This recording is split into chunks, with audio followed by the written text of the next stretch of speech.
Shalom saudara-saudari yang dikasihi Tuhan. Judul kali ini saya mengambil dari seri karakter lapang. Tahukah kita apa itu lapang? Lapang berarti luas. Orang yang lapang berarti orang yang berjiwa luas terhadap orang lain. Lalu, apa lawan kata dari lapang? Lawan kata dari lapang adalah sempit, kerdil. Pernahkah kita mengalami hal yang secara tidak adil dilakukan orang terhadap kita? Sebagian dari kita mungkin pernah mengalami. Lalu, apa yang perlu kita lakukan? Dalam Alkitab 1 Petrus pasal 2 ayat 23 mengajarkan kepada kita, ketika ia dicaci maki, ia tidak membalas dengan mencaci maki. Ketika ia menderita, ia tidak mengancam, tetapi ia menyerahkannya kepada Dia yang menghakimi dengan adil. Dari ayat ini memberitahu kepada kita bahwa Tuhan Yesus adalah teladan yang baik. Dia adalah Allah yang lapang.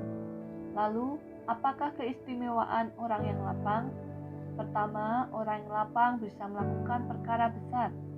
Orang yang lapang dada terhadap orang lain pasti mudah beroleh terang besar dalam membaca Alkitab.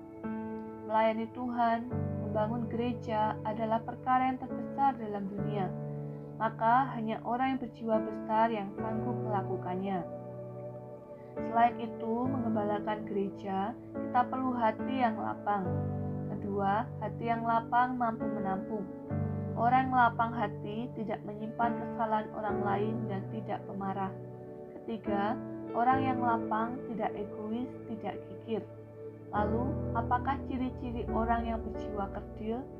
Orang yang kerdil sedikit pun tidak mau dirugikan. Orang yang kerdil pasti subjektif. Orang yang kerdil mudah puas diri.